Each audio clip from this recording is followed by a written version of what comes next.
And good evening, everyone, and welcome to another episode of JMU Sound Off. It is officially a game week for JMU football, as many of us will be making the trip down to Charlotte, North Carolina, to watch the Dukes take on the 49ers of Charlotte. So a big week. We're going to get to all the previews and preparation talk for that big game on Saturday. But before that, we're going to have a really great conversation looking at the 2024 JMU volleyball season. So a really big show on tap. We've also got two players from JMU football in George Pettaway and Terrence Spence. So lots to discuss tonight. As always, we want to give a shout out to our sponsors, the Montpelier Collective. You're going to see a bottle over my shoulder of Champions Drive bourbon. We saw that was being delivered to many fans throughout the JMU universe this week. Lots of people posting pictures of their bottles. We love to see it. And as a board member of the collective and somebody who played a big part in helping to roll that out, we want those pictures to keep coming in, because remember, every purchase of Champions Drive tailgate bourbon goes directly to support our student athletes from all of our sports on campus at James Madison University. So for more information about that product, as well as how you can engage in supporting student athletes on campus through the collective, MontpelierCollective.com. Also a shout out to Skyline Financial Partners. Skyline was out at Meet the Dukes Day yesterday. Big interactions with some of the players and fans. They've got some other exciting things they're going to be talking about over the coming days and weeks, so stay tuned for that. Where's Woody? We've been promoting some new merchandise that is coming down the pipe from Mike Norwood and the team at Where's Woody. About to release those details soon. They're finally tweaking some of the final designs and working with JMU to get those designs approved. So you're going to want to see what's coming from the Where's Woody team again over the weeks to come. I know Mike will be down at both Charlotte as well as UNC over the coming weeks to give fans an opportunity to get their hands on some of this Where's Woody JMU gear. So stay tuned as always. Our friends from Talent Corp want to say thank you. Your Purple Nation, again, the Northern Virginia and Richmond stores are now open. So for fans who are looking to get last minute tailgate gear, to get decked out in JMU gear heading into the new season, check out the store in Richmond and in Northern Virginia. And as always, at yourpurplenation.com. And then finally, our friends from Shoker Enterprises. And with that, I'm going to bring on briefly to introduce themselves our other members of the Sound Off team. Taylor Atkins, fresh off downing an entire jar of Duke's Mayo, or at least that's what we're saying you were doing. Definitely wasn't Greek yogurt. After the Duke's Mayo sponsorship, Michael Evangelista and Steve Brown. Gentlemen, looking forward to a robust discussion at the end, previewing our game at Charlotte, but also some of our more broad and general thoughts about the upcoming season. But with that, our segment, I'll talk to you guys in a few minutes. Our segment that we're going to get to right off the bat, because we're a little bit of a time crunch with some of our athletes tonight, is our Montpelier Collective Athlete Spot.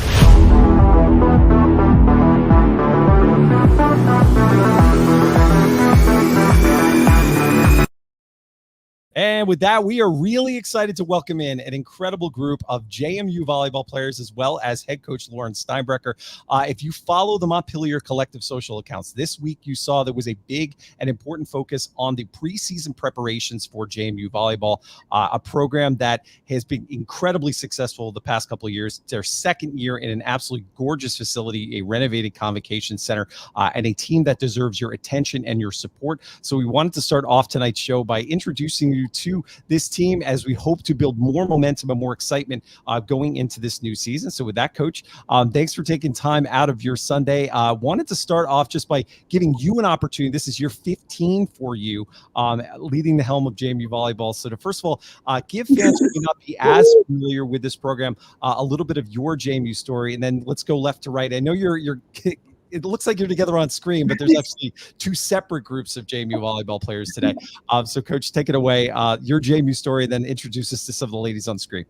Thanks, Jonathan. It's crazy to believe I've been here 15 years. It's absolutely flown by.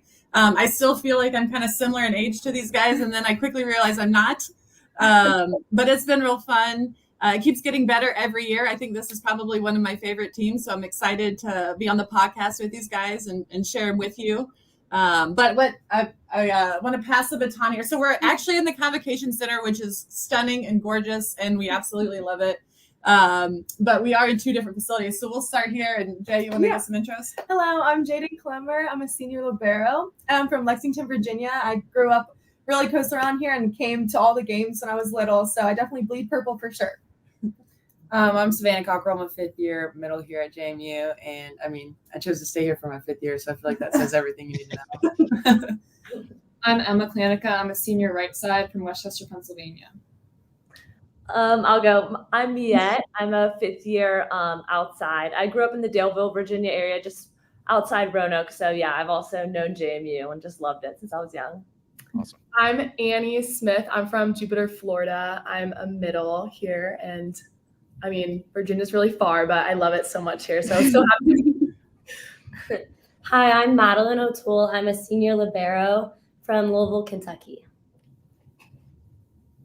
Awesome. And with that, Coach, preseason preparation for volleyball. I got a chance to see what your practices looked like when I was on campus a couple of weeks ago. For fans who are maybe more familiar with what happens with a football training camp or a basketball training camp, talk about what your preseason preparations have been like over the past couple of weeks and months. And then to the athletes out there, you gave us a little bit of behind the scenes look, but one thing I was really struck about was just how long a day in the life of a student athlete is. There's not only just the practices, there's the obviously the time for classes, which is kind of important. We've reminded why we're all there on campus. But first you, Coach, and then the players, just tell what the preparations have been like for you and how excited you are for this first game that will be this Friday. Yeah, so we actually reported August 7th, and it's been wonderful. We got to go on a team trip to where did we go? It sounds like Pulaski, and it was wonderful. Got to stay on the river there for a couple of days and then got back in. We've been in the gym for a couple hours a day. We do usually an hour kind of training, mental game, culture, things like that. We'll get extra reps, a lot of recovery, a lot of fueling, but they're getting after it. They're working very, very hard. We've had a great preseason. We have a lot of fantastic returners and some newcomers, and everyone's gelling really well. Definitely a different look than last year, and I'm really excited to see what all we can do once we hit season. But you guys can kind of talk about actual real life.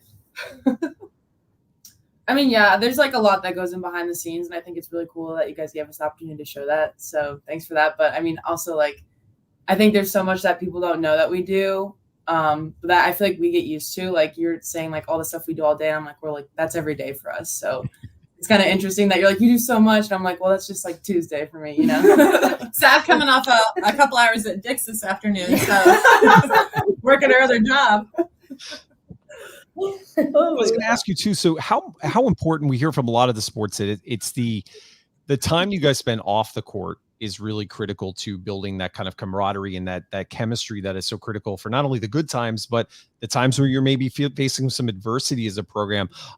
It's clear that you guys obviously enjoy each other's company and that there's a lot of fun in this program as well. That was the thing that really popped when watching your practices, just how much laughter, just everybody was really smiling. For those who have been here in this program for a while, just maybe speak to that culture and how what you've been doing over the last couple of weeks is critical to bringing those new players in as well and ingraining them into that culture as they grow to be leaders in this program. I can touch on that. I think that's just a big culture thing that kind of when I got here as a freshman, that the seniors passed down, that their seniors passed down. So that's something, the investment off the court is something that we preach now to our freshmen. And we truly believe that that's like really what connects us. And we love playing volleyball together, but we also love learning about each other outside of volleyball. And I think that's so fun, and that helps our connection on the court. And yeah, so that's really just a big culture thing that I think we've all taken away from JMU Volleyball. Awesome. And then community service is a big part of the work that the collective is doing through student athletes on campus. And it's something that your program has embraced. Coach Bob Chesney for football spoke that he thought it was one of the more important things that he did when he came in with this program is making sure he was building kind of bridges and connective tissue to the community. I heard Coach Spradlin say something similar. This is something your program has been doing for a while. Why is it so important to you? And then from the players' perspective, what do you guys get out of that engagement in the community in terms of, again, showing the Harrison River community that you're so grateful for the support that they give you, but also helping to kind of build it back up and make it stronger? Yeah, and both those coaches are wonderful. I very much enjoyed getting to know them. First of all, it's just the JMU way. I mean, when I got here in 2010, it was all about giving back, whether not only athletics, but the university as a whole, which was a big part of the appeal to come here. But certainly it's just as fulfilling for everyone in this room when we give back as it is making a difference. And there's so many cool ways to do it. They'll go to classrooms with animals. They do a lot of like with homeless, there's just so many different ways that they give back. And I think they get more out of it sometimes even than the people that they serve. But the community has been fantastic to us. It's the best home court in the conference. And just giving back in little ways is well worth our time. Awesome. Any player who wants to take it, what is one thing you've kind of gotten out of the community service experience, and what do you hope fans who are watching this, who may be being introduced to your program for the first time, kind of take from the fact that you are so committed to giving back? I just think it's important, just throughout our 4 years here, that we don't want to just pass by and just be students or just be athletes here, just really trying to leave our mark in some way. And I think a big part of that is through the community service and just that connection to the community. And I know I had some opportunities this summer that I just left every time just feeling like so fulfilled. And it just felt so awesome to just make a little difference in someone's day or in the community. So I think we're all so grateful and just love this place and JMU and Harrisonburg. So finding little ways to just give back is always so fulfilling. And yeah. Awesome. And Coach, kind of one last question before we get to some of the games that are coming up. Again, we really want to focus on this new era of college volleyball and college sports in general. To fans who have seen this and say, look, this program is incredibly successful. Why is my investment so important? Because you've been successful. What has changed in your eyes, and what can a little bit of investment from not only general fans, but maybe some of your alumni and supporters of this program really do to help sustain the momentum that this program has and make sure that we're not only continuing to compete for the top of the conference, but to be a national player in this sport? Absolutely. You know, we have been blessed with a lot of success, and the landscape in which we have operated the last 15 years is completely changing. There's no other way to describe it. Just to give you an example, the top setter for volleyball in the 2026 recruiting class, she committed with $100,000 NIL and a $25,000 signing bonus. Wow. So the times are changing and people are investing in volleyball. It's, becoming a premier female sport, and the student athletes are well worth it, and they put a good product and they work really hard. And so I think it's fantastic that we have opportunities now to support them and provide financial money outside of just an incredible education at JMU and the other things that we can give. And so, we appreciate everything that everyone does, whether they're coming to our matches or giving to the Duke Club or giving to our NIL efforts, but it certainly all makes a difference. Well, I hope from my perspective, because my daughter is 10 and had a chance to watch some of the Olympic volleyball and loved it. So I'm curious, just maybe the last question before we preview the games. Do you anticipate seeing maybe some extra interest from new fans in the sport who may have been exposed to it for the first time from what we saw in Paris? Yeah, it's exploding. The last 2 or 3 years, it was at one point recently the fastest growing female sport in the country. It's just so fun. It's a great way to be super athletic, competitive, but also graceful and dynamic and compete. And the game, it's teamwork, but it's also like, oh, we're gonna kill them. So I don't know what else you want in the game. Exactly. All right, last to you, Coach, and then to all the girls on screen. We're going to do a big go Dukes to the fan base and hope they come out. But what are the games this weekend? You've got Friday, Saturday, and Sunday. How can fans come out and support your program this weekend? And then to the ladies on screen, why is it so important that we pack the Convocation Center not only this weekend, but as we go into the conference schedule as well? Well, just come to the Convocation Center. And I'm telling you, we're going to put on a show. We are fun to watch. We really are. We're athletic. We're fun. And great. The new facility, God bless Godwin, but it was not comfortable. And we have beautiful, comfortable seats. It's free parking galore. It's a really cool, great environment. And I'll let you guys add to the benefit of the fan support. Yeah, I mean, energy is everything for us. Like, I know we have great energy on the court, but when there's fans out there, like, just giving that much more to us, it can honestly change the game. So it's really cool having people like behind us in the stands cheering us on. Yeah, it definitely makes a big impact, especially on a close game. And we truly love the sport, so you'll definitely can feel that from us as well. So. And to our conference room volleyball players, anything to add? You guys want to go? It's just a lot of fun when like people are there like cheering us on. Like they all said, like the energy is just so contagious, and like we all like feed off that energy, and like it's definitely super fun to watch, and we're really cool. So you guys should come. Awesome. Well, I will say this. The energy on social media was contagious. You're such an easy program to want to root for. And again, we're going to really be putting our weight behind this program throughout the season. We're going to be doing a raffle, actually, where fans who attend a certain number of volleyball games are going to be entered for a chance to win some Champions Drive from the Montpelier Collective. So stay tuned on our social accounts as well as the Montpelier Collective accounts throughout the season.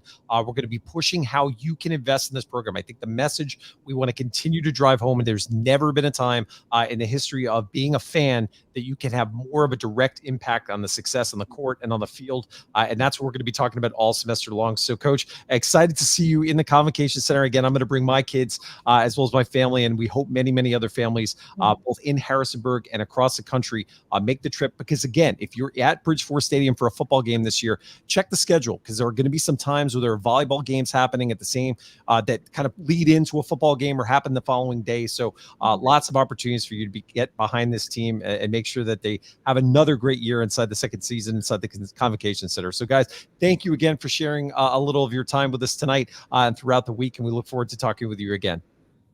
Thanks, Jonathan. Thank you. Go Dukes. And with that, we are going to quickly get to our two football guests tonight, because they also have a busy schedule. There's a little thing on their calendar this week that they have to look forward to, and it's Terrence Spence and George Pettaway. Guys, thanks for taking some of your Sunday. I know preparations are well underway for the start of the new season. So easiest question right off the bat, Terrence, I'm going to start with you. Just introduce yourself and a little bit of your background before you came to JMU, and then George will have you do the same. Yeah, my name is Terrence Spence. I'm a graduate transfer from Holy Cross, so I've been with Coach Ches for 4 years now. This will be my 5th year. And yeah, I'm just excited to be here. Yeah, I'm George Pettaway. I'm a redshirt sophomore. I'm a transfer from the University of North Carolina, so I spent 2 years there. And I just touched down at JMU in January, so I've been here for like 7 to 8 months. It's been good so far. Awesome. Steve. Yeah, I'm so glad to have you guys on tonight. I was excited on the volleyball piece. I won't bore you with volleyball, but I can tell you, if you can get over there and watch some of those games, those women can jump. They've got, one of them's got like a 33-inch vertical leap. It's unbelievable to watch them go. But we'll talk about that another time. Let me ask you, and I'm going to ask you both the same question. Tell us, I'll start with George. How's game prep going? I'm assuming you did some install for Charlotte last week, but I'm not asking you for any trade secrets, but just, how's game prep going? How's everybody looking? How's it going? Yeah, I feel like everybody's in a good spot. Obviously, we got we finished off fall camp last Tuesday, and we kind of went into practice, kind of installing, going over what Charlotte does, getting a feel of what that looks like. And I feel like this week we're really just going to nail it down and really be prepared for, what we got going into the game. Love it. And you're, I'll get to Terrence in a second, but I'm assuming you're looking forward to that game on the 21st, heading down to Chapel Hill. Yeah, I'm taking a game by game though. First one, Charlotte, I redshirted last year, so I didn't get to play. So I really just decided to be back on the field. Yeah, no, we're not looking ahead. I know it's one game at a time, but it's I like going back to Carolina. It's fun. Spend a little time there. Terrence, same thing with you. How's game prep going? How you guys looking on the back end? How things happening for you? Yeah, it's been going well. They thrown a lot at us early on last week. Just to kind of, get our feet wet, get familiar with what they have, and just, what they like to run. I think the defense is starting to come together for sure. We're all locked in on the film. You could tell every single day we're getting better and better at, what Coach Hemp is throwing at us every day. So I think, it can only get better from here, and we're going to be prepared on Saturday. So I ask this of the players probably every week. We've had some guys on, so I'll ask you guys the same thing, and I'll start with Terrence. We'll go backwards. What have you seen, I guess, in terms, I know George is going to be been there a little longer, but what's the most improvement you've seen out of a position group in fall camp? I wouldn't say anything specific. I think every position group has been improving, on both sides of the ball, both offensively and defensively. For me personally, I go against the receivers every day. So, I've seen improvements from them definitely. As a corner room, all these young guys that didn't have too much experience and got a decent amount of reps in the spring, I think they're definitely starting to, click and get it all together for themselves. So I think the future is bright for our corner room. I could speak on our room specifically. But the rest of the defense, I think everybody, all these young guys, they're starting to understand the scheme. They're starting to fly around, be able to think less. Myself too included. I came in, I have to learn a whole new playbook. So it's definitely a challenge, but I think as a team as a whole, I think every position group's improving every single day, and that's all you can ask for. That's what we need, and that's how we're going to get a decent run in the season. George, same question to you. What in terms of just what you've seen? Yeah, I feel it's just the same. Like everybody's the team from each position. I feel like is really honing in on the details of what's specific to their position, And everybody's just really coming together, whether it's us running backs and 6 of us. We kind of doing our thing, staying in the film room. I feel like everybody's really taking a stride to really be great. And I feel like that's what's going to push us, to be great. So same with Steve, really thank you both for spending some time with us. I know you guys are knee deep in game 1 prep for Charlotte on Saturday. I've got some individual questions for each of you. And Terrence, I'll start with you, man. Really excited to see you coming from Holy Cross. 6'2", 195 according to the JMU roster. I noticed Holy Cross had some big corners last year, and I think you had second team all Patriot, which is awesome. Mm-hmm. Tell us a little bit about the uninitiated, the new fans, JMU Nation. What can we expect from you in terms of what is your playing style on the back end? I would say definitely just a competitor. Every single week I'm gonna bring it. I'm gonna put my best foot forward for my team.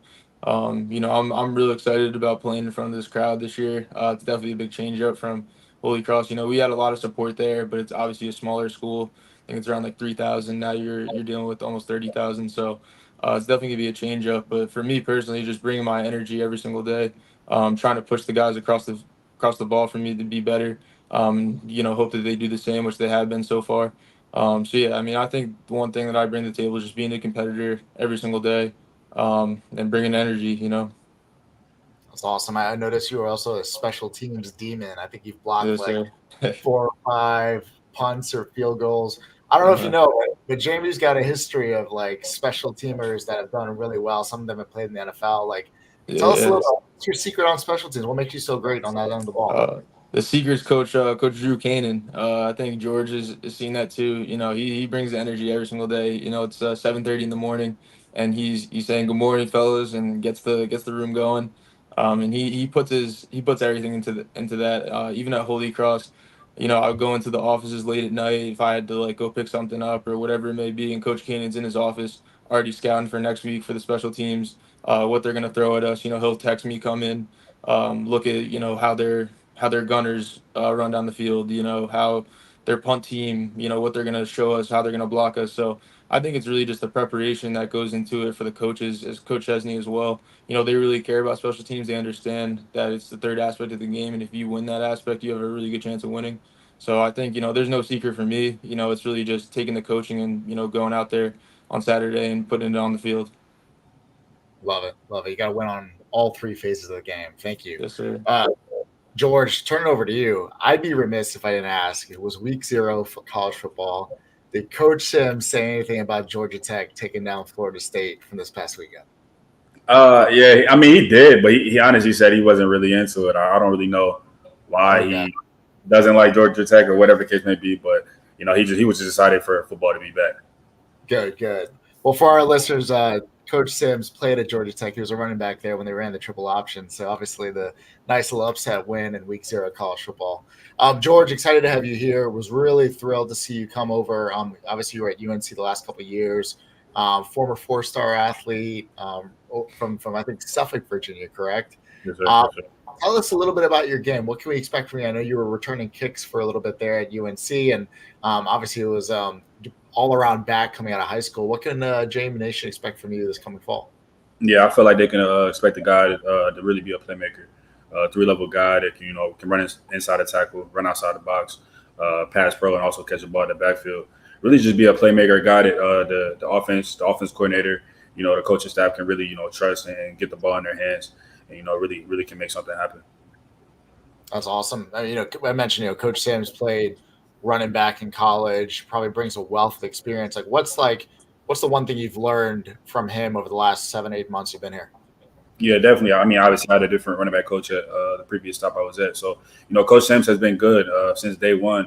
He's kind of made it a premium to, be yourself. He always talks about how there are different type of running backs, different type of styles. Everybody in the room is different. And that's one thing he really leans on. Obviously, attention to detail is really high for him, whether we're watching film or footwork or, whatever the case we're being specific to. But, when we're out there and after those details really come into place, he really talks to us about being ourselves and just, playing your style of football. And that's what I like the most about him. No, I love that. I think for all the JMU fans, we've had a history of different types of running backs doing different types of plays, whether it's going outside, inside. I feel like this year, just with the depth, right? I'm just really excited to see what we can do and how we can attack defenses. Terrence, back to you. So I would be lying if I didn't say I threw on some Holy Cross, videos on YouTube. I saw your game against Syracuse, Boston College. I think Buffalo was on there as well. You're moving up a level, right? You're an FBS now. You're a grad student. What's something you want to prove to yourself? Because you obviously did super well at the FCS level. And JMU fans know the Patriot League is not a league to be messing with. So tell us, some what are your goals and motivations this year moving up? Nothing really changes for me personally. I think every single week I go out there and I just try to put my best foot forward and perform as well as I can and, help the team win.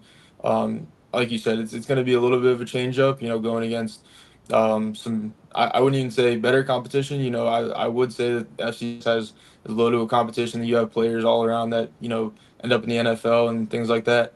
So, I wouldn't just sit here and say that the FCS isn't, good competition and that I'm about to be facing, way better. But definitely, the one thing I noticed, the linemen a little bit bigger.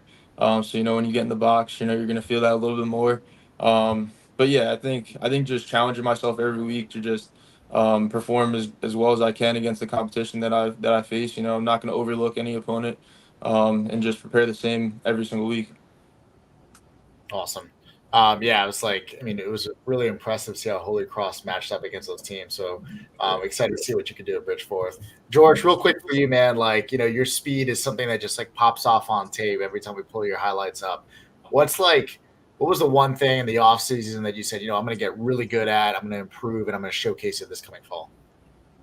Really getting in the film room and then attacking my weaknesses, whether that's, getting my pad level down, pass protection, really just slowing the game down in my head. So when I'm out there and, I see those holes, y'all can really see that speed on display. Really just attention to detail is what I've been focusing on really all spring, all winter. Well, Terrence and George, I'll echo what everyone else said. Thank you guys for joining us. It's the Sunday night of a game week, so I know you're busy, and I'll make this quick. I have two questions for y'all, and I'm kind of ask the same to both of you. Terrence, I'll start with you. Why JMU? What made your decision to come here? And obviously, I know Coach Chesney probably had one of the biggest impacts in that decision, but talk a little bit about the decision to come to JMU and just what your perspective and impression has been since you've been here. Yeah. Like you said, obviously having Coach Ches and some of the coaches here, that was definitely a big influence. But, when I came on my visit, I loved it here. I could tell immediately as soon as I got here, once you get into Harrisonburg, it's a college town for sure. And that's something that, I've always wanted. I definitely had a little bit of a feel of college town, Worcester, but this is a little bit different. I can feel the energy already. I think I came in the summer and then for the spring game. And you could just tell, especially for the spring game, how excited the fans were. Just the energy around, having a new coach in here, having a lot of new faces on the team. So there's a lot to play for now, definitely. And like I said, I'm really excited to play in front of this crowd and just represent JMU the best I can. So George, same question to you. You come from one of the best high school regions in Virginia. You've been around an ACC program. What was it about JMU that made you decide to come here out of the portal? Yeah, obviously, when I hit the portal, a lot of schools reaching out, visited a lot of schools, far away, close. But really, when JMU was my last stop, and it was honestly a genuine vibe that I got from all the coaches, and that was really what I was looking for. It wasn't really the name, it was the people. And so when I got here, Terrence touched on it. It was really genuine. Playing in the spring game, all the fans, I can't wait to play in front of the fans and stuff like that. But, just the honesty and the trust I have with these coaches is really, the reason I came. Well, George, that segues perfectly in my next question. So I'll go to you first, and then I'll come to Terrence. I know we were talking pre-show. You guys look one game at a time. You're not looking ahead.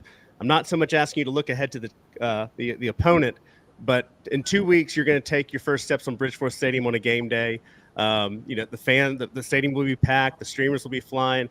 Talk about what you're looking forward to the most on game day, and what message can you convey to fans out there that they can make their biggest impact as the 12th man out there?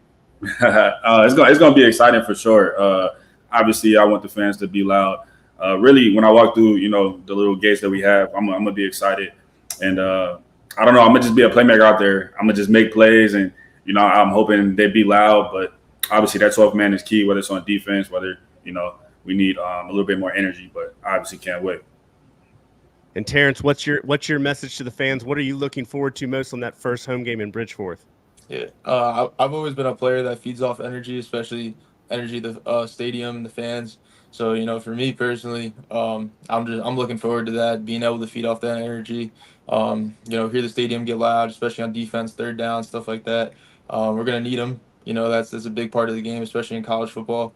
You have these teams come into your stadium, and you try to make it as hostile as possible, help us win. So I'm excited, and I can't wait to play for JMU Nation. I'm muted. I'm sorry about that. John's going to not like that because I know he's doing a lot of work behind the scenes to manage this tonight.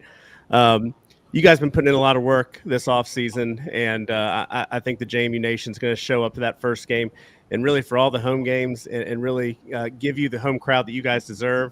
I think you'll see a good contingent of folks down in Charlotte next weekend, and we're gonna paint North Carolina purple in a few ways this year. So, John, I'm going to kick it back to you, but I really appreciate you guys coming on tonight, and thank you for taking your Sunday evening with us. So thank you. Well, guys, we said we get you out at 8:30. It's 8:31, so we took a minute of your time. So we'll run some extra laps on the stairs to make up for it. But as Taylor said, thank you for what you guys have done off the field. I know training camp, there's a lot of fun, a lot of good things that go into it, but it's also a grind. And you're doing that to give us all something to cheer for and something to talk about each and every week. And it's never something we take for granted as fans and as hosts of this show. So seriously, wishing you all not only success on the field, but lots of help this season and just great outcomes all around. We're just excited, regardless of the outcomes each and every week. You're going to have a place here that's going to be rooting you guys on and hoping all the best for you and your teammates. So safe travels down to Charlotte. We'll all be there in the stands rooting you guys on, and we'll talk to you guys soon. Thank you. I appreciate it. Thanks, George. And with that, I'm going to try successfully to bring the other guys back on the show. And gentlemen, I'm pretty pumped. A pretty great conversation, not only with the football players, but man, pretty easy group of volleyball players to root for in JMU Volleyball. And just, again, want to stress this all season long as we get into our next level of discussion. One thing that has come as clear as day from not only all the players, but all the coaches, your support does matter. Your support online matters. Your support in the stands matter. And these players are listening to what you're saying. They see your comments. They see your posts. And it's the type of thing that can either put a lot of wind in their sails, or it could be something that, as all of us, as we go throughout the trials and tribulations of a new season, let's just be cognizant of just how much our support matters and what we hope to advance this athletics program into the future. And with that, guys, we want to kind of get back to our roots for the last segment of tonight's podcast. This is taking us back to our kind of Twitter space days. So for those who are following along in the chat, if you've got questions, you've got comments, you want things that you want us to touch on as we go through the last final half hour of this program, let us know. But guys, I want to start off kind of your thoughts on week 0. There were some outcomes that maybe a lot of people in college football didn't expect to see. We saw underdogs getting the victories. We saw everybody covering. We saw a wild outcome over in Ireland. Maybe, Michael, I'll go to you first. Kind of your week 0 thoughts. And I know, Taylor, you kind of teed up on the lines this week being something that's something to look for. And it's probably not surprising considering the number of new players that are on every one of these rosters across the country. So, Michael, I'll go to you first. Yeah, I think you hit it on the head. I referred to it on the last week's podcast. It's like, we've got 64 new players, a lot of them from the portal. Charlotte's going to have 70 plus new players, 45 plus from the portal. That's college football, right? And I think, I'm sure Taylor will reiterate these lines, but FSU was 10.5-point favorites. They end up losing by 7. SMU was favored by 28 points. They end up winning by 5. Hawaii was favored by 40, only winning by 21. A lot of these programs are trying to find ways to gel and build chemistry. And I think that's going to be key, specifically in the G5. Like, which head coach is going to be able to mold all this talent, all these players from different backgrounds? George Pettaway has only been in Harrisonburg for the last 6-7 months. He's probably trying to figure out where his apartment is still, right? And now we step on the field in 4 or 5 days. So I think that was the biggest takeaway, is that there's going to be a bit of a learning curve, right? It's when the bullets are live, when it's 3rd and 11, when the microphones are not working in the headsets, whether you're a linebacker or a quarterback.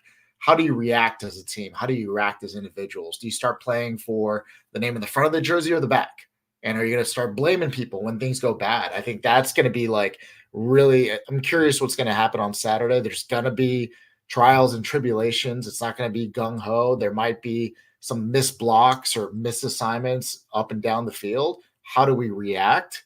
That's going to be the most important part for the season, in my opinion. And Taylor, I know you were talking about some of the lines this weekend, and for those who follow kind of the sports betting side, what was kind of your takeaway from watching the games that happened yesterday? And do you think it's a sign of things to come as we go through maybe what could be a rocky first couple of weeks for not just JMU or other program, but all programs in the country as they figure out the number of new faces, both in the coaching suite as well as on the field, that these coaches have to now navigate through trying to get them to gel? I'm going to get to that in 1 second. I saw Davey Ahern make a comment during our interview with the players. Botetourt has nothing on the 757. As someone who grew up in Virginia Beach, there it is.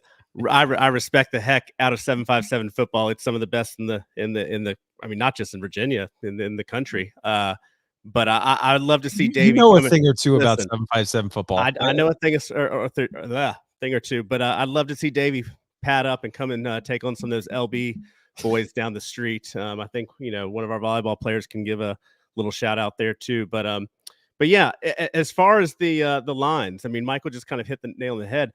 It was such a small sample size. We only had the 4 games that involved FBS opponents, but I mean, the lines were just way off. And I think that it's going to become harder and harder in this new era of college football, at least until we kind of figure out what the future does kind of look like, of how you're going to be able to predict these preseason rankings. I don't give a lot of weight to them. I mean, obviously there's something there, especially if you're returning your coaching staff.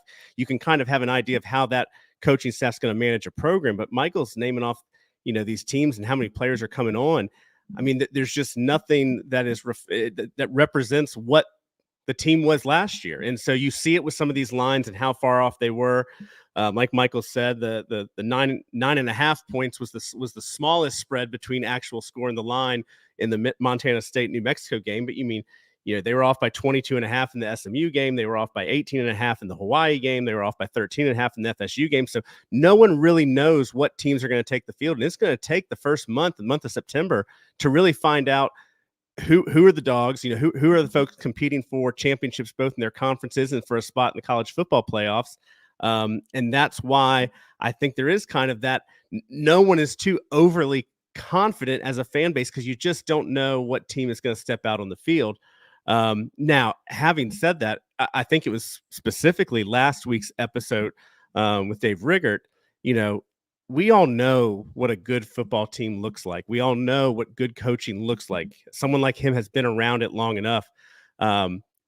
He wasn't out there pronouncing an undefeated season. He wasn't even out there, on record saying a winning season per se, but you just got the feeling from what he's witnessed and being out there that this team has all the players in the right positions. They have a coaching staff that has gotten this team to really buy in. I think they talked about every player can say the why. I think that was really important. So I am very confident in this team this year from the perspective of I know who's going to be on the field and I know who's coaching them.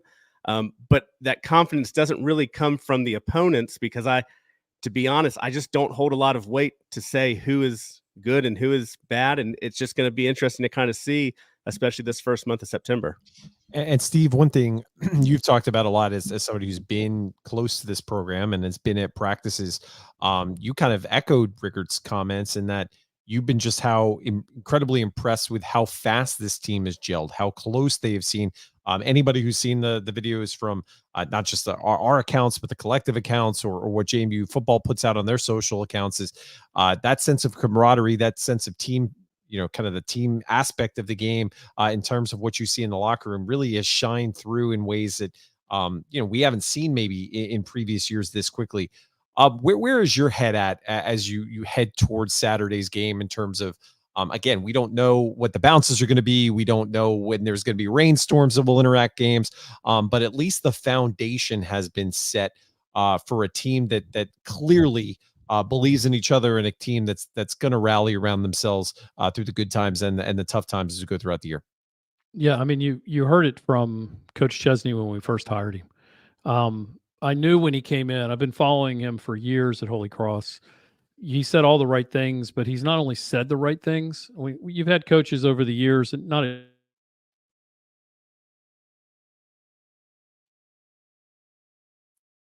Did Steve freeze for? Oh, Yeah, I sorry. think- There you go. I'm here.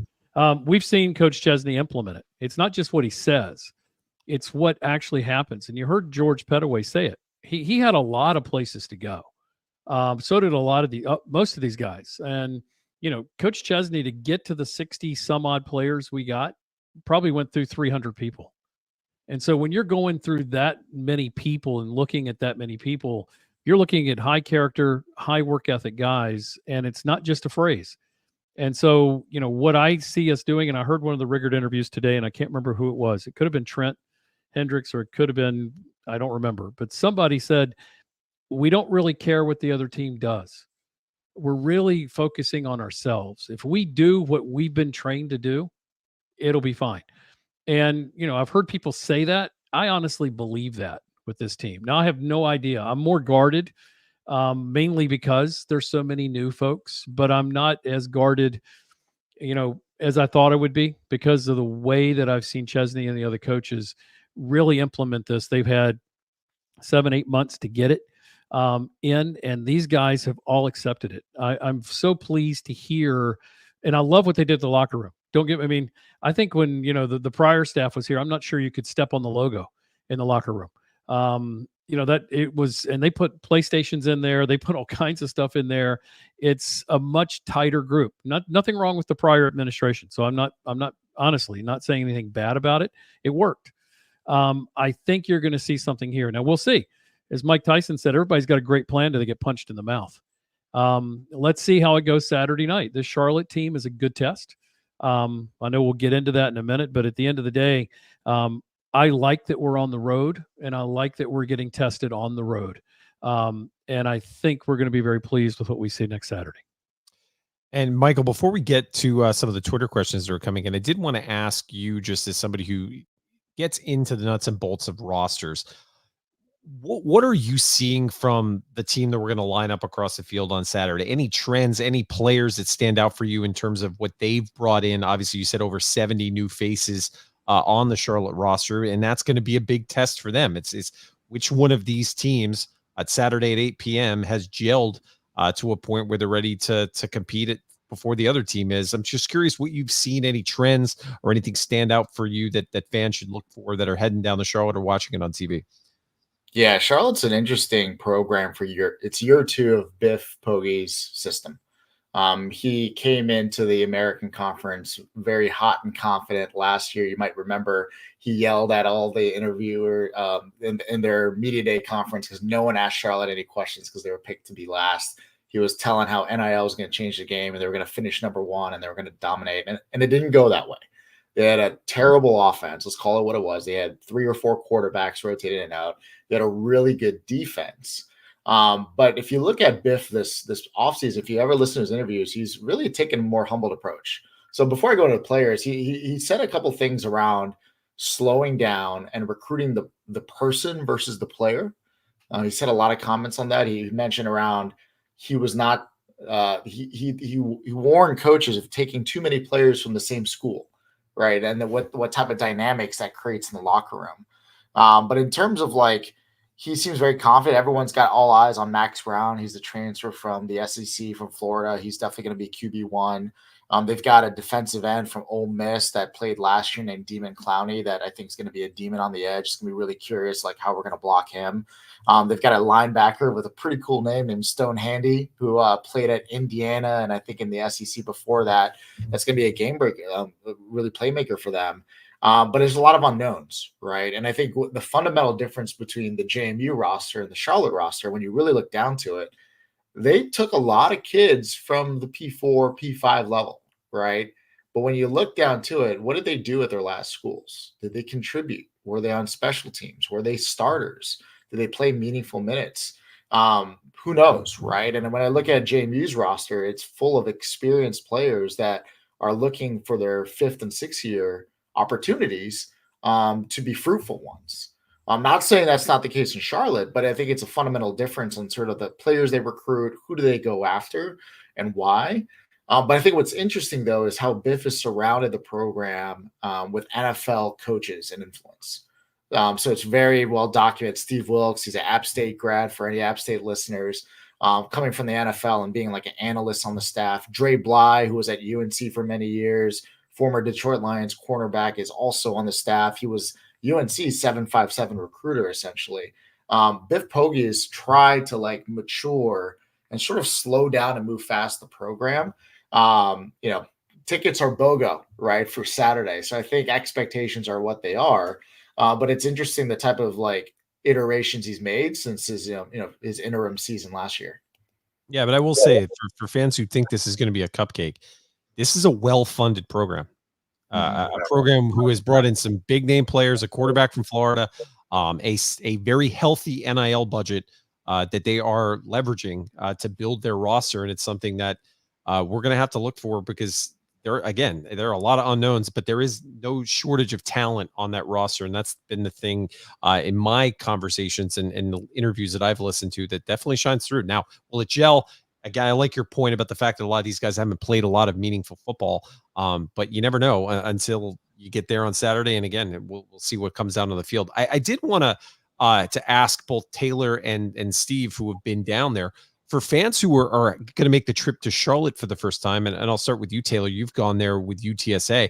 What can fans expect to see inside the stadium when they head down to Charlotte? And then maybe talk to a little bit around the area around the stadium as well. A lot of folks have been making fun of Charlotte Stadium because how small it is. And it's all fun and games with the rivalry like that. Or not even a rivalry, but just an opponent you're playing. But it is a cool little stadium. And I don't mean little to be putting them down. I mean, I think when UTSA played there, what we commented was it was only about 13,000 people in the stands, but it's a 15,000 seat stadium. And there are a lot of times where UTSA would go and play in front of 20,000 people in a 30 or 40,000 seat stadium. And so the game day atmosphere, it's kind of made better because their stadium fits their crowd. The concourse is walkable all the way around their horseshoe so that you can kind of see the game as it's going on. For those of you that know me, when I was in Texas for 8 years, I was deprived of Bojangles and it killed me. And it was a very nice, pleasant surprise when we went and played at Charlotte for the first time. Their concessions, I hope they still are. I believe they still are, but their concessions were done by Bojangles, and then even the meal that we got on the buses after the game was boxed Bojangles. So that was something to look forward to. But in terms of also, if you do get there early enough, the area right around there, they kind of have some of their other athletic facilities in the immediate vicinity of the stadium. And when we were there, it was fairly easy to kind of walk around and get a good view of them too. So, I mean, it's a really nice campus. The stadium is really well done. You'll see a lot of architecture, and it's just really clean and kept up nice. I mean, I would be thrilled to be able to play Charlotte regularly in our out of conference because it's an easy drive. There's a good JMU base of alumni down there. It's a good stadium. They're in a good conference. They're competitive, but it's a team that, like you said, there is reason to kind of not overlook them. I know that we are the favorite, but as I talked about the spreads earlier, the favorite really just doesn't mean a whole lot because we just don't know we know less about their team than we do our own. And I think I was looking at the 2 deep. I mean, I think they have 17 guys in the 2 deep that were on P4 teams last year. Michael made a good point pre-show that a lot of those guys are coming from programs where they didn't see a lot of playing time, which makes even the question mark bigger of what is this team going to do on Saturday. So I would encourage anyone that is on the fence of going, maybe you're within that 2-hour radius and you thought about it, get out to this game, especially a night game. You can catch all the week 1 college football games during the day. Get out there for this game. I highly recommend it. Yeah, I mean, I echo that. I like the stadium a lot. It'll remind you of a nicer Elon Stadium. It's sunk down a little bit. It'll remind you then of going to Georgia State with the promenade that you can walk. So you're not stuck in your seat. So if you want to walk and kind of go back and forth and pace, it's fun. The people are good. People are very nice. I don't know how long they'll hang in, but the people that we ran into down there were extremely nice, very welcoming, just good fans, just nice people to deal with. So love the area. The restaurants are good. We're staying at the Marriott right by the stadium. We're doing a show there on the 31st. Taylor can't be with us, but you'll have the 3 of us in Chandler. So we'll be doing a show, I think, at noon on the 31st and diving pretty deeply into the JMU stuff that day. So then we'll be hitting the tailgate lots. So the tailgate lots are nice. I think everybody will enjoy the experience. I agree with Taylor. It's something that should be in our rotation.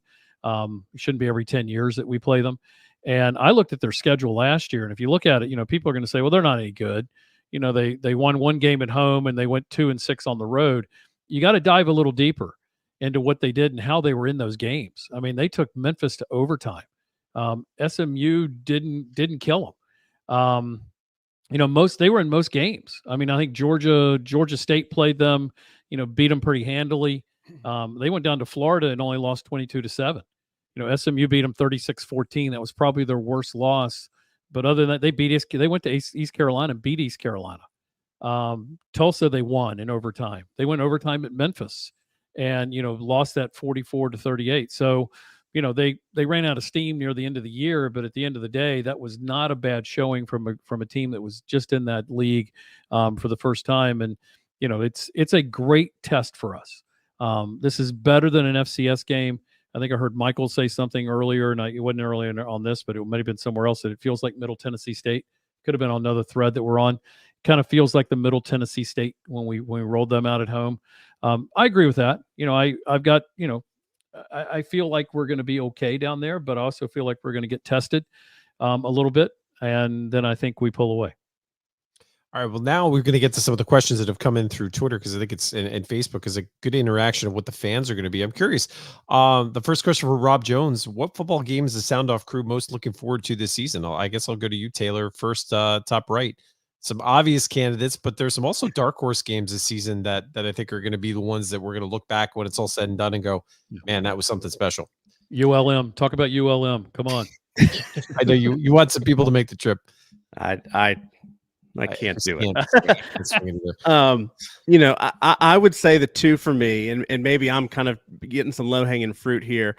Obviously, I think the Thursday night game against Coastal is something I'm looking forward to. It's Coastal Carolina. It's Thursday night, so I'm really interested to see what the JMU fan base does with the Thursday night game. This is one of those games, unlike a lot of other games where you have to wait 2 weeks to find out when kickoff is. When kickoff is, what time it is, the date. For most of our fan base, Richmond, Northern Virginia, the mostly forgotten Roanoke fan base, it's an easy drive, and I got some friends down in Hampton Roads that are planning to make a long weekend of it. So Coastal Carolina, and then probably one of the most obvious ones is App State. And I hope there's no App State fans listening to this right now, because I'm going to say some nice things about them. That's a team. When it comes to winning the game, it's good old-fashioned hate. I want to beat App State more than anyone else, just because of the way the last 4 games have gone in that series, dating back to the 07-08 games in the last 2 years. But, when we went there, the hospitality we got, the tradition they have there, the atmosphere, really, the atmosphere just around the campus is a beautiful place to go. So I'm really looking to go to App State and just continue what has been the last 4 games has been devastating for the way it's ended. The losing team, it's been one of the most devastating losses that they've had, not only that season but for over a decade. So I think that just has all the makings of what makes a great rivalry. Steve. Yeah, I'm going to go with one that's probably a little out there. I think it's Marshall. And the reason I think it's Marshall is I think rolling out of the App State game, the Marshall game and their Georgia Southern game is going to be for the Sun Belt title. Because whoever wins that game or loses that game at App State's still in it until the 30th. And so Marshall, to me, is the one I have circled. My backup game is Georgia Southern. That one scares me more than any other game. I think we win that game. I want them to beat Boise in their first one, and I think that's a decent team. I think Georgia Southern's going to be good, and I think that's going to be a slobber knocker for us when we go down there on October 19th. So that worries me. Marshall, I think, is for the title. So that's why I've got Marshall circled on my paper. Michael. Yeah, I was gonna say I'll take a different approach, just to mix it up. I'm really excited to go down to Norfolk for the ODU game. Yeah. As someone that I was in school when they beat us the first 2 times when they were moving up to FBS, and we had some dark times, and I was not there for 2022, unfortunatately. And last year's game was It was, yeah. It was great to listen to. I was actually on my way down to Florida. I loved listening to it, and just like, just 10 years, decade of everything, right? All coming together. And last year it was too close for comfort, right? We win by 3 points in front of a record crowd. I think they're expecting Grant Wilson's coming back, and I'm excited to be at their stadium for the first time. I'm sure we'll do something. We'll do a show or two down there, and it's a quick drive for everyone local as well. So I'm really excited to go down to the 757. I'm gonna go also. Taylor took mine, but my second game is actually Charlotte, and the reason for it is there's so much uncertainty around this team this season. So much of a desire for this team to do what we all think that they can do in terms of matching the personality and the positivity and the energy around the change in this staff. And I'm excited to see it finally be put on the field, because I have such high hopes for the staff. And more importantly, as I've said in previous episodes, I have just such an investment in some of the personalities on this team. The Christopher Fitzgeralds, the Jacob Dobbs, the Iowa Dyes. I mean, just there's so many good people on this team this year that we've had the privilege, because of the access that's been afforded to us by the team at JMU in this program now, that it's become more personal for me this year. And I'd love to see them start off against an American Conference team, which again, these crossover conference games matter. When you're stacking up the Sun Belt rankings versus the MAC and the Conference USA games. So that to me is why this one, plus it's an easy trip. A lot of us are getting down there Friday night. So there's going to be tons of festivities Friday and an entire day of Saturday of tailgating. Just a plug for the hydration packets that you should be shoving in your bag, Gatorades, whatever it takes. Maybe hold off the Champions Dry Bourbon until the latter stages of the tailgate. That's what I'm telling myself, because we want to make sure that we're in the stadium. And then finally, the one benefit, as Taylor said, of a smaller stadium, I think they're going to have a good deal of support there. But when you pack in a bunch of JMU fans there as well, that has the makings of a raucous crowd that will go back and forth. And what we've seen in the past is when you have those stadiums, think back to the days of playing North Dakota State, when you had kind of a 50-50 crowd, or when you had Liberty, who brought all of their fans to Harrisonburg. That feeds onto the field, and the players feel off it as well. So I feel like that could create an atmosphere that's pretty special and something that we can all look forward to. This question, hold on. I just want to add one thing to that I thought about as we were all talking about this, and going back to the FCS days. We just asked what our favorite games were, and we just named off over half the schedule. And I think that I want to give such a shout out to Jeff Bourne and the folks that really got us to this position, the Sun Belt, where every single week is a must-watch 100%. game. Not just Richmond. Right. It's not just let's play Richmond. Who do we have to blow through so we can finally get to the playoffs? I mean, I just think it's really awesome that not only is JMU FBS, but we're in an FBS conference where every game is literally someone else's favorite game they're looking forward to the most. 100%. Could not agree with that. It's a really great point. I'm going to put this on screen. I don't know if there's any way we can answer it, but the over-under of bottles of Champions Drive consumed by the Sound Off crew. See what's behind me? Those will be gone. Yeah, I've got a number in the cabinet and 2 behind me. So the better question is, how many jars of Duke's Mayo will we go? I was going to say, JMU Sports Properties, by the way. That is, I love that. Michael I've been waiting for that has for been so long. leading the charge for that for many, many years. And congratulations to everybody who made that possible. Hey, maybe it leads to us being in the Duke's Mayo kickoff. I'm just saying. There's been talk about us. First down. I don't know. We don't have a bowl tie into that. You mean to the Duke's Mayo Bowl? Is that no, yeah, but they do the kickoff, don't they? Trade around everything. They do a season kickoff game though, don't they? I don't think it's Duke's Mayo that does that. I thought that's Chick-fil-A and Capital One. I don't know, but Rolling either way, I'll take it. I'm looking it up because Chandler told me yesterday there's a kickoff game they sponsor. But regardless, good things will come from that partnership, and everyone involved at JMU deserves a tremendous amount of success. I have a feeling, or credit, because I have a feeling that was a long time coming. There's a lot of work to make these partnerships happen, and a lot of good people who put time and energy. And the one thing I also like about Duke's Mayo is they're very engaging and interactive on social media, and they seem to be really embracing this partnership. And I think that's something that's going to lead to positive things for both brands. I'll say though, this is another illustration though of why being a very active and engaged fan base online And when you tune in to watch these games on ESPN Plus, while you tune in to watch them on the main flagship programs that are at, there are people watching them. And as somebody who's in the marketing and communications business, people watch these numbers. So the more you engage with these brands, the more likely other brands are going to want to associate with JMU, and the more likely we're going to see support continue to grow for this program. So keep it up. Daniel Merriman, friend from JMU Sports News, wants to know the linebacker core is the opportunity to be better than last year's group. Do you think that'll be the case? Michael, kind of your thoughts on the linebacker group, maybe to fans who are maybe tuning into JMU football for the first time in a few months. What can we expect? And so, who are some of the names for starters that are in the linebacker group other than just Jacob Dobbs? Yeah, I was going to say there's a lot of talk around Dobbs coming from Holy Cross, and more importantly about him getting 150 tackles. I personally don't think that he's going to have to do that at JMU, right? I think he's surrounded by so many talented players where he doesn't have to be. If he was in programs where if he didn't make the tackle, right, the tackle wasn't going to be made. Yeah. But I think the dark horse, right, like is number one with Torres Jones coming back from injury, right? You've got a motivated, very productive player. 2022, he played lights out, right? And he came in 2023 as a starter before getting hurt at UVA, and obviously, Aiden Fisher came in and all that. But people forget Trent Hedrick started versus Louisville in 2022 as a true freshman. And now he's coming in. I think he's a true junior now. He's got 3 years on his belt, 3 years in like a college program, lifting weights, getting faster. I think he's going to surprise a lot of people. Physically, he just looks the part, right? I think, in 2022, when he took the field against Louisville, he played very well, but at the end of the day, you're playing Louisville, right? And then he's a true freshman.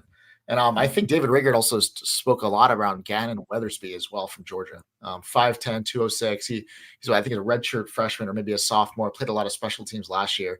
He's a guy that coming out of high school I really liked. And I'm gonna bring in a name for all of the OG fans: Vidal Nelson. Like you're looking at like that strong safety, outside linebacker, heat-seeking missile coming down the alley, hitting you type of player. In my opinion, I don't know if we're gonna use him in that way. But that's what Gannon reminds me of. And so he's younger, but I think he's going to show a lot of flashes. I think we've got just like our running back room, we've got a depth of different types of talent that can play different types of games for us at the linebacker position. Got another question from Davey Aaron, and I'll throw this out to the group. A starting quarterback has not been named as of now by Bob Chesney and co. We're going to be, none of us have any inside information on what the quarterback situation is going to be. So it's just going to be what that pecking order is going to be. I don't know if anybody has a strong opinion about this. I'll say from my perspective, the one thing I take coaches at their word that they put out is there are multiple quarterbacks on this roster that do some really good things, and there are some quarterbacks on this roster that do some elite things. That's what Coach Chesney's message is going to be. But what we've seen in every season since I've been following not just JMU, but every football program that I support, you're going to need every quarterback on this roster, at least at some point in the season. At least the top three who are in the pecking order are going to perform at some level because the injuries happen. You have moments where a helmet pops off. You have a stretch where you maybe need a different skill set. So I think, as he said, COVID taught these coaching staffs a lot about you never know what's going to happen, and you never know what could lead to a player coming in the game. The one thing that's clear as day is this staff has made sure that every quarterback on the roster is prepared and ready. Any of you guys have any thoughts on the quarterback position going into game one? Well, I just know I've fielded some text messages from some people. I think Noah Frary put out a tweet kind of updating what schools have named starting quarterbacks and what schools haven't. And, got a couple of text messages like, hey, Taylor, are you worried that you haven't? I said, you assume that there's not been one named because one hasn't stood out. You can go to the other end of the spectrum and say one hasn't been named because there's again multiple elite quarterbacks on the roster. And even before Dylan Morris was announced as a transfer, I said we have one of the deeper quarterback rooms in the country. We have two guys on there who have started for JMU. We have at least two guys that have come from P4 school. I mean, it's just a deep room, and so I would say that again, my opinion is that the not naming of a quarterback is a great thing. When I look at that room, it doesn't say that it's because no one has stood out. And Taylor, just to add to that, there's no reason to, right? Right. Why would you name a quarterback, especially when you have 65 to 70 new players, like everyone has some sort of advantage, right? It's playing chess. I just want to remind folks, right? You're talking about 18 to 22-year-old players too, right? Like, look at what happened in Boise State. They brought in the 5-star kid from USC, and he lost his battle, right? I think they announced the other guy is going to be QB1. You look across all of college football, and I say this because there's a lot of eyes on like the portal and NIL. At the end of the day, you got to strap up and play, right? You got to make the throw when the bullets are flying. You got to make the play when the play is there. So, just like last year coming into the Bucknell game, I think we were all like, wow, Alonzo Barnett came out over, Jordan McLeod. That's been a number of different places. I am fully confident in what Chesney can do. And just give a little bit of proof. So at Holy Cross, they ran the ball with Sluka every other play. They played like a Rodney Landers type of offense. Sluka gets hurt, and they go into a 4-wide, 5-wide set, and they were slinging the ball all over the place. So they've shown a history of being able to mold and like play to their QB strengths. Like I have all utmost confidence in their ability to do that. My one thing I want to say on the quarterbacks real quick, though, is if you haven't had a chance to listen to Dave Rickard's interview with Alonzo Barnett and to hear how vulnerable he was, how willing he was to acknowledge that he needed to grow, acknowledge that he's in a much different place. Not only does that speak to the character of him as an individual, but I also think it speaks to the coaching staff. I think it speaks to the healthy dynamic that's in that quarterback room, because it genuinely does. And this is as my time in the locker room and seeing these players, there is a genuine camaraderie in this group, and a desire for these players to really build off of each other. And one thing I stood out in Dylan Morris's conversations is this is a quarterback who started for a program, who then had to take a much publicized backseat to a quarterback like a Michael Penix, and he grew from that experience. And I think his experience there can help Alonzo, it can help Billy, it can help JC Evans, as these quarterbacks now understand that the day-to-day life of a quarterback in college football is such a different experience than it was 5 years ago because of the portal, and because of the way the game has changed. And again, I think that's why it lends itself to these quarterbacks having to be ready and be prepared, but also it tends to lend itself now in this type of environment to these quarterbacks being more understanding and empathetic to each other's situations. Steve, any comments you wanted to make? Yeah, I mean, I love that he's been running dual huddles on each side of the 50. So they've been running that the entire camp. And at the end of the day, what I love about this is nobody knows what we're going to do. And I am worshiping at the feet of the Church of Chesney. And so whatever Church of Chesney wants to do, I'm into it. Yep. So I think that's going to completely blow people away. Charlotte has no idea what they're about to see. Neither will anybody else. And I'm glad we don't know. And if I'm him, I don't say a word. Yep. And you'll see who starts when that guy trots out there in the first series. And that's the only time you're going to see it. Now, maybe there's some rule that you have to like name a starter like an hour before. I don't know. I'm not that tied into it, but God, if I could keep it quiet, I'd keep it quiet until you have to do it. So I love it. Guys, I have one last question before, and if anybody else has any final thoughts, we can get to those as well. But I'm curious, is there a player on this roster that maybe hasn't gotten talked about, maybe has been well publicized, that at least for you, you're looking forward to really dialing in and seeing what they do? Or is there a player that you've seen on this depth chart that you're like, man, I can't wait for fans to get a glimpse of who this player is? Because remember, we're now getting a lot more viewers who maybe aren't as dialed in as the four of us or some of the diehards who may not be as familiar with this roster, maybe hasn't listened to every interview that Dave Rickard and so many others have put out, that may be introduced to this roster for the first time this week when they say, all right, now I'm turning on my football season mindset, turning off my summer vacation mindset. Maybe go to you, Michael. Is there a player or two that you're thinking about, man, I can't wait to see them on Saturday and see how they perform based off, there's a lot of hype and a lot of excitement, but what you're actually looking forward to seeing on Saturday? Yeah, I mean, the one player that comes to mind is Kyrie Mans from Colorado. He came in as a linebacker. I think they finally switched him over to defensive line. When you look at his resume, he started his career at Maine. I think he played for Coach Simiak, played under our former DC's position, and then got converted to an outside linebacker at Colorado last year. But when you look at his stats, what he did in the CAA, he was a quarterback terror. Right. He was up and down the field. I think he had 20 plus tackles for loss. He was a first team CAA player. I'm excited to see how we utilize his skill set. I think last year he was asked to do a lot of coverage, play a lot of special teams, play in space. And we've seen, I think we did a little bit of that with Jalen Green at the start of his career when he was kind of going back and forth between linebacker and D-line. I'm curious, like what we do with a talent like that, surrounded by Eric O'Neal, Summerall. You mentioned Fitzgerald. You got some younger guys too that I think we're going to step up on the defensive line. I think it's like plug and play at that position. Just tell them to go get the quarterback. Taylor. For me, and this goes back to the spring game, and he's a true freshman, so I don't know what his role in this year's team will be. But KJ Flo, and I'll speak first of all on the personal side.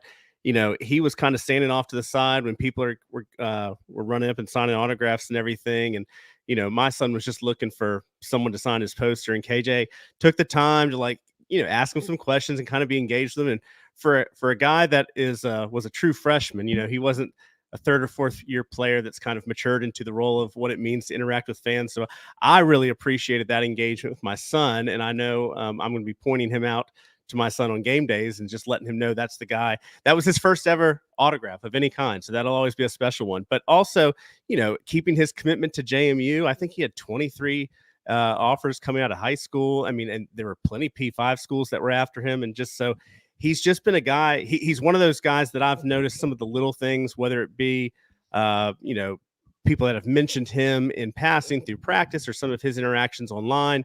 He just seems to be that kind of guy that represents the JMU brand well. And I'm excited to see what his role, not just with this year's team is, but the program in general. Steve. Yeah. I want to make sure we mention one more linebacker. We left out Raymond Scott. I don't want him to get mad that we didn't mention him. And if there's anybody else we missed, we apologize, but want to make sure we also highlighted Raymond. Because he's one of those, he's the fifth guy that's in that linebacker crew, and there might be one more, so forgive me if I missed it. Who I'm looking forward to watching the most is Emmanuel Bush. I think Bush is taking a huge step, and if you watched him last year, and he shouldn't get mad at me for saying it, and if he does, I'll just run. I can probably run faster for about 50 yards, and then he'll catch me. So I don't know how fast I can run. I think he would say he was underutilized last year. I think it was tougher to break into that group. And at the end of the day, I think he has had an unbelievable spring. He's had a great winter in terms of lifting, a great spring and a great summer and a great fall. And just watching him mature and watching him lead the way he's been leading, I think he, and Chunky Butt, if you listen to Rigger, you'll figure out who that is. I think those guys are going to anchor in that defensive tackle nose guard position, and that's going to let those defensive ends just feast. The same thing with the linebackers. The runner up for that is Torres Jones. We already mentioned him. TJ's back, and to have TJ and Trent and the rest of those guys anchoring, but watching TJ go, he's an unbelievable talent. And the fact that he got hurt last year and not let Trent and let Aiden step up, that was great.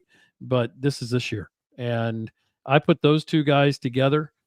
I think we're looking at some elite stuff out of this defense. Absolutely elite. My two are going to be Max Moss on offense. I'm just really intrigued to see how he's used.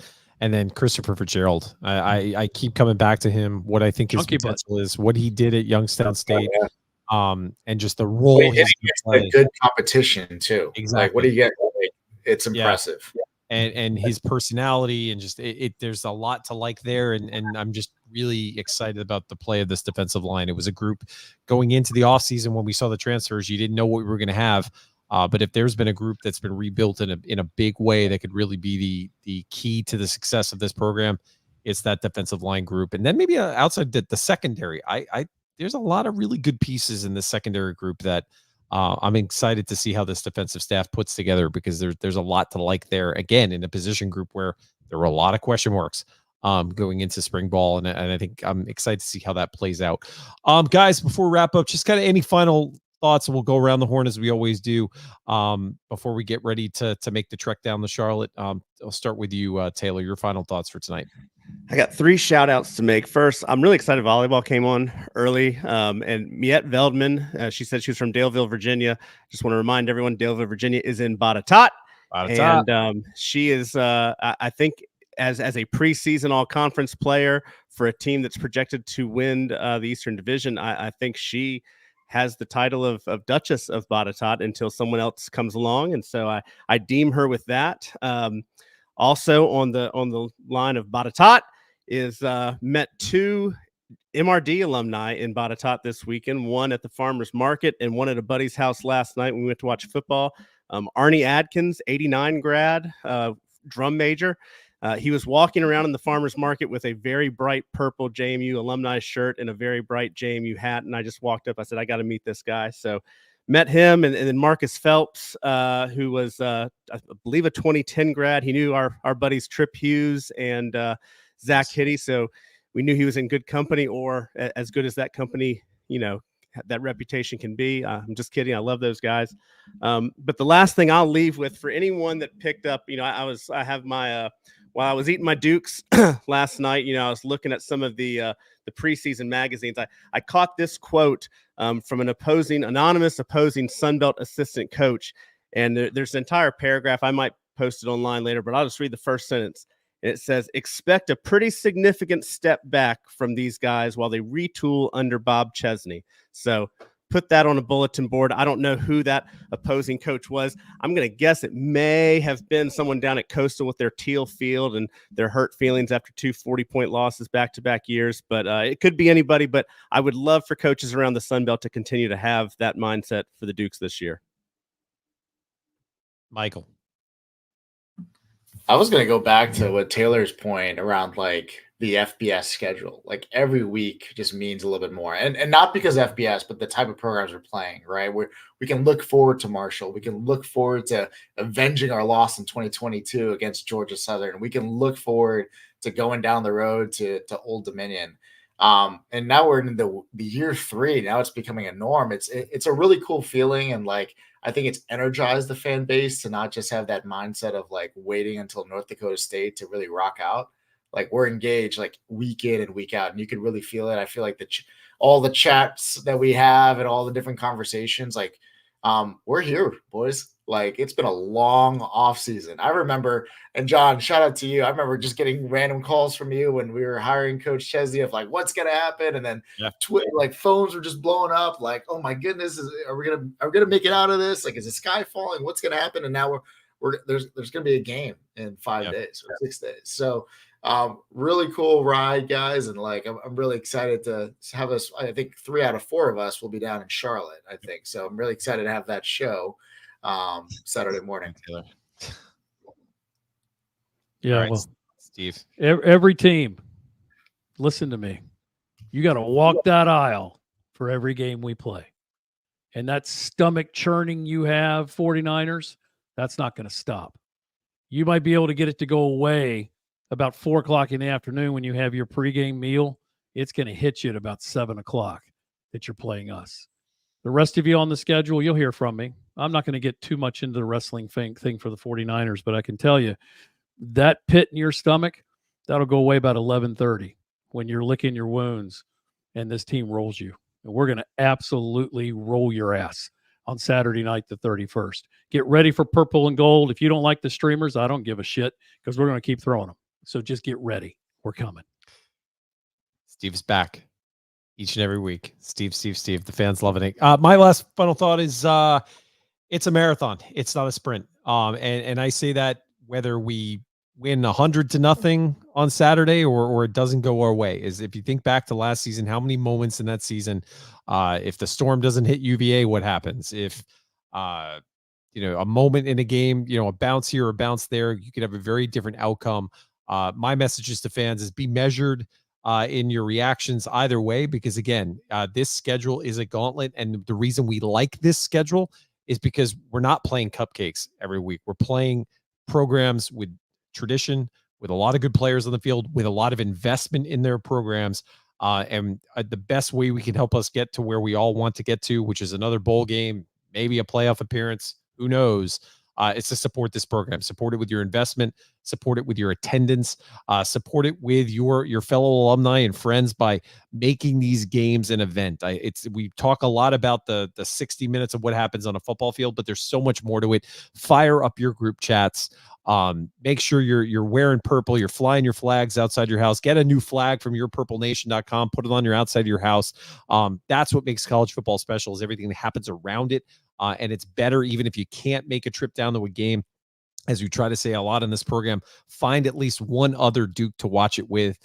In your hometown, meet a new friend. If you're somebody who's moved a little bit further away from Harrisonburg or Virginia, chances are there's another JMU grad in your town that if you post on Facebook or post on Twitter, you'll probably be able to find them, and you can start your own viewing party or in your own alumni chapter. So lots of great things. So again, some accounts to follow. Follow the Alumni Association accounts. Follow the Duke Club. Follow JMUsports.com. If you're following this program, you obviously know about those. But there are many, many people out there putting out great content. That goes for the other podcasts in the JMU Nation. We really want to set the tone this year of positivity towards the other podcasts in the universe. JMU Sports News, JMU Sports Blog, Dave Riggert, as well as Jacob Dobbs putting out a new program. I have a feeling there's going to be new ones that are going to pop up throughout the year. Lots of places to get your JMU content. What that is a sign of a healthy program. It's a sign of an engaged and fan base and an engaged kind of group of supporters who really want this program to continue to go to new levels. But don't just limit yourself to supporting football.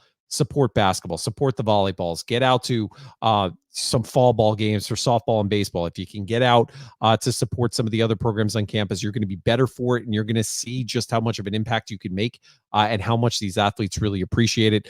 So to our listeners, as always, thank you for joining us on this journey. Come up and say hello to us throughout the season. If we're doing one of the live shows at a tailgate, stop by. We'll put you on. We'll give you a headset. We'll give you a microphone, and we'll let you be part of the conversation, because as always, that's why we do this. And we're really excited for this journey to be on it with all of you. Again, as always, Montpelier Collective, let's sell out the remaining bottles of Champions Drive, championsdr.com.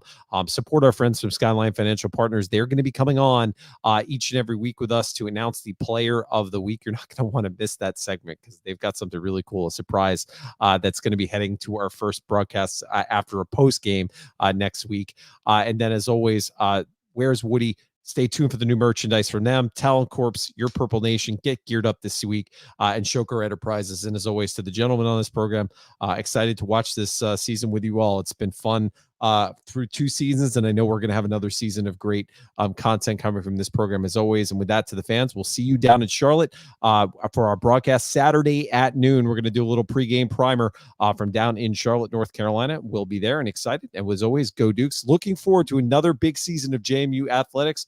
Go Dukes. We will see you guys soon.